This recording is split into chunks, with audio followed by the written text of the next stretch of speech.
दोस्तों नमस्कार, मैं नरेंद्र कुमार गुप्ता। हमने अपनी पुस्तक के अधिकांश प्रश्नावलियाँ के वीडियो आप लोगों के सामने प्रेषित कर दिए गए हैं, जिनका लाभ आप लोगों ने लिया। अब हमारे सत्रांक जाते हैं, जिनके लिए पहले प्रोजेक्ट फाइलें बनाई जाती थी। इस वर्ष उन सत्रांक के निमित्त बोर्ड द्वारा गृहकार्य पुस्तिका के नाम से एक पुस्तिका दी गई है। उस पुस्तिका का गृहकार्य हमको करके और विद्यालय में जमा करवाना है, तो हमें किसी प्रकार की कोई परेशानी नहीं हो, इस बात को सोचकर गृहकार्य पुस्तिका का जो कार्यपत्रक है उसकी वीडियो बनाना प्रारंभ कर दिया है। आप नियमित वीडियो देखते रहें और हमारे जो कार्यपत्रक है उनको हल करते रहें। देखो, पहला जो कार्यपत्रक है आज इसकी शुरुआत की गई है, तो आप देखेंगे और समझेंगे किस प्रकार से हम इसको हल करेंगे। देखिए, हमारा जो पहला क्वेश्चन है, आप देखना 1 से लेकर के 8 या 10 क्वेश्चन हमारे एबीसीडी के मिलेंगे। कुछ क्वेश्चन हमारे रिक्त स्थान के मिलेंगे और कुछ क्वेश्चन हमारे बड़े मिलेंगे जिनको हमको हल करना है।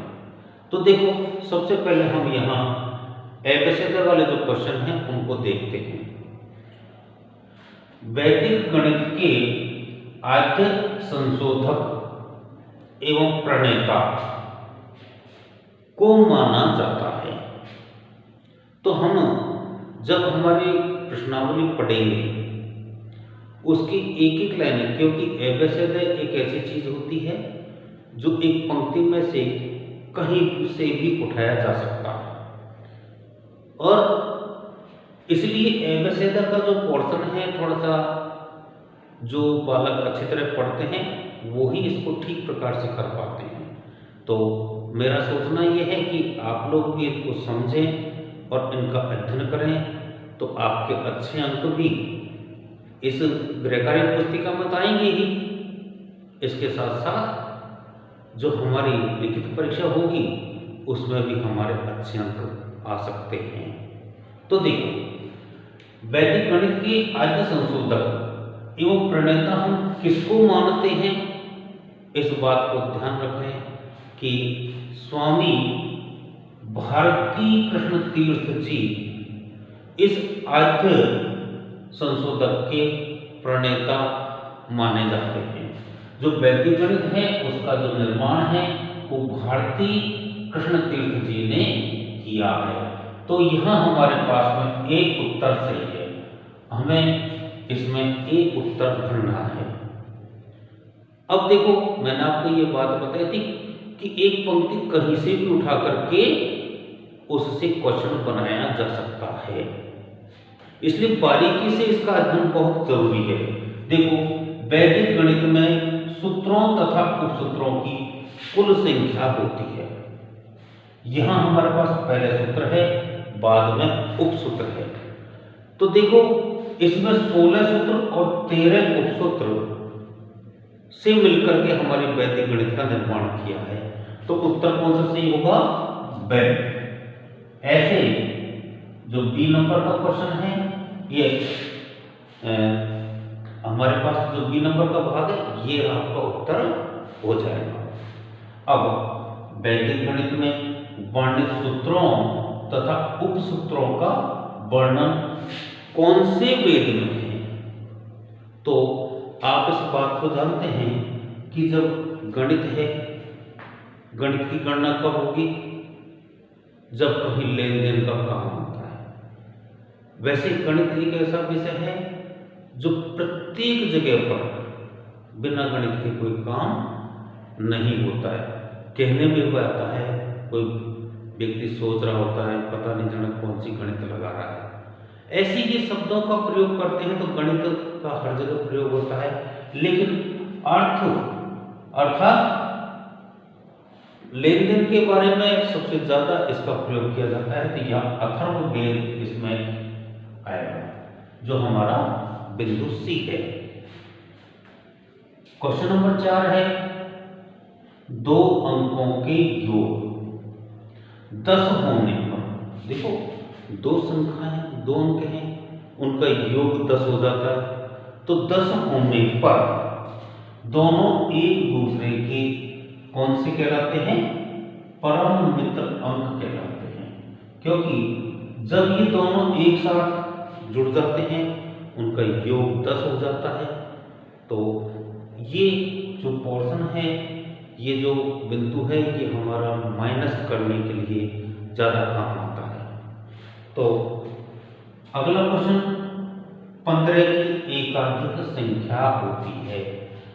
एकाधिक, आपने देखा हो जब वैदिक गणित में प्रश्नावली 1 का अध्ययन आपको वीडियो के द्वारा करवाया गया था, तो उसमें बहुत अच्छी तरीके से बारीकी से ये बात समझाई थी कि हम एक अधिक का मतलब होता है जो संख्या दे रखी है उसका मान बढ़ना, और मान बढ़ने के लिए क्या किया जाता है?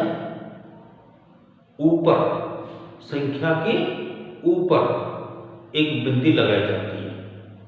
अब यहां पर ऊपर एक तो यहां लगी हुई है और एक यहां लगी हुई है। देखो ये तो हो ही नहीं सकता क्योंकि इसमें नीचे लगी हुई है। तो जब मान बढ़ाने के लिए हमारे पास दोनों में से किसी एक में से आएगा, तो वहां हमेशा इकाई के अंक में ही इसको रखा जाता है। सरल अंक जिसे बोलते हैं, उसके ऊपर एकाधिक का निशान लगाया जाता है। तो कौन सा हो गया? ए बिंदु हमारा सही हो गया। अब देखो 5 क्वेश्चन अपने हो गए। अब हम आगे के क्वेश्चन भी देखते हैं। प्रश्न संख्या 6, 29-63 में चरम अंक कहलाता है। अब ये जो अपन ने 1 से 4, 5 तक के जो प्रश्न किए थे, उनमें भी चरम अंक का विवरण आया था, और उस समय मैंने बताया था कि चरम अंक हमेशा इकाई के अंक को कहते हैं। तो चरम अंक कौन सा है इसमें? इकाई का अंक। अब इकाई का अंक क्या है? 3। तो उत्तर कौन सा सही होगा हमारा? सी। ऐसे ही परम अंक कहलाता है। परम अंक के बारे में जब हम चर्चा करते हैं तो वैदिक गणित में परम अंक हमेशा जो सबसे बड़ा अंक माना जाता है, परम का मतलब बड़ा, तो बड़ा अंक कौन सा हो गया? 9। हमेशा जब भी हम अंकों की गणना करते हैं तो 0 से लेकर के और 9 तक के हमारे अंक होते हैं। तो परम का मतलब बड़ा, तो उसमें से 0 से 9 में सबसे बड़ा कौन सा है?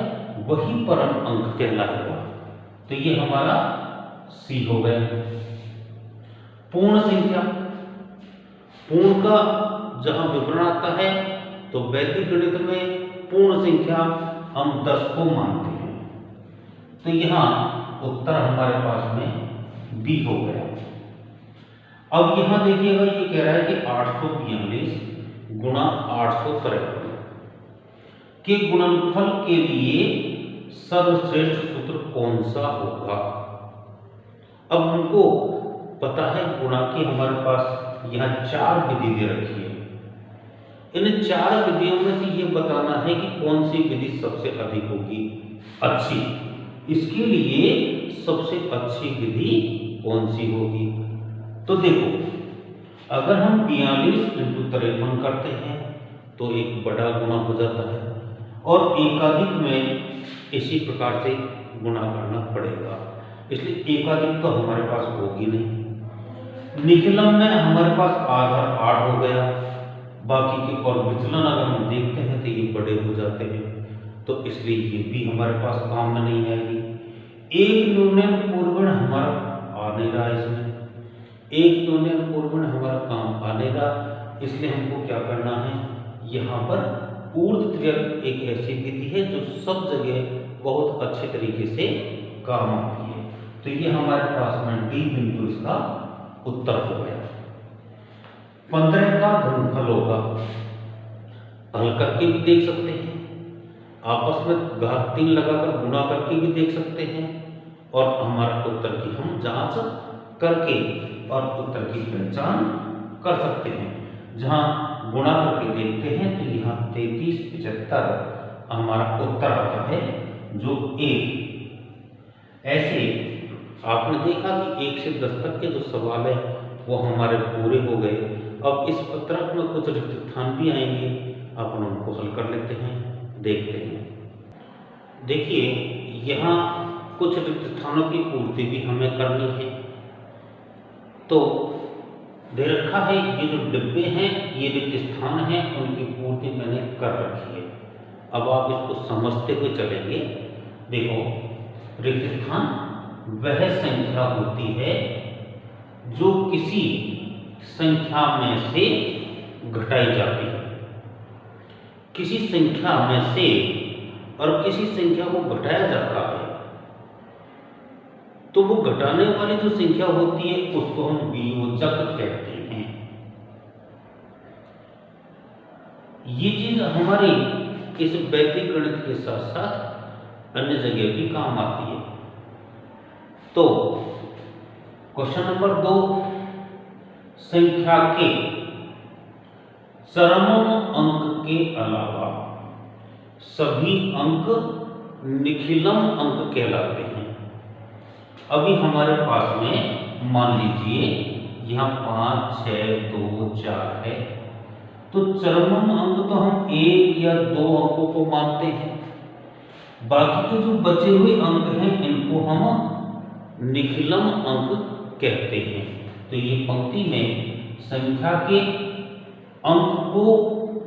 अंक के अलावा सभी अंक निखिलम अंक कहलाते हैं। तो पहला अंक कौन सा हो गया? चरम अंक। बाकी बचे कुछ कौन से हो जाएंगे? निखिलम अंक। ऐसे हमने रिक्त स्थानों की ये पूर्ति कर रहे हैं। तीसरा नंबर क्वेश्चन है, संख्याओं के ऊपर एक छोटी सी रेखा खींचते हैं। कौन सी संख्याओं के ऊपर खींचते हैं?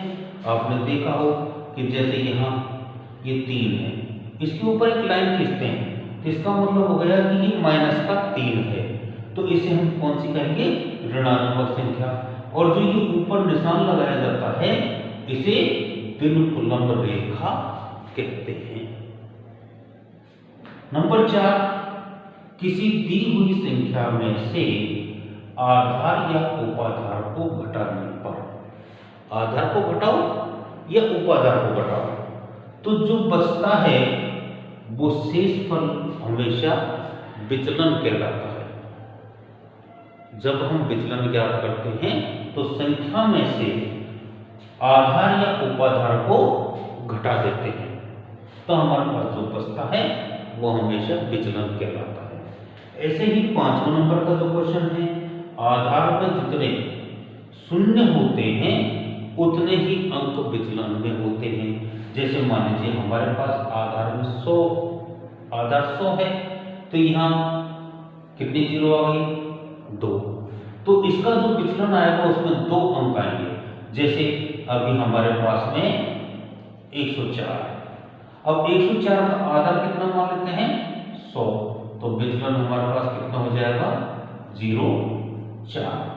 तो इसका मतलब है कि विचलन में हमेशा उतने ही अंक आते हैं जितने आधार में 0 होती है। तो ये कुछ बातें आपकी समझ में आई होगी, और जब समझ में आया है तो आप आगे की जो वीडियो है वो भी आपको देखनी है, क्योंकि जब हम एक तालमेल से बने रहेंगे तो शायद है कि हमारे अच्छे अंक आ सकते हैं। और अच्छे अंक प्राप्त करने के लिए आपको जुड़ना अति आवश्यक होगा। तो अगली वीडियो में अपनी फिर मुलाकात करेंगे। जब तक के लिए धन्यवाद।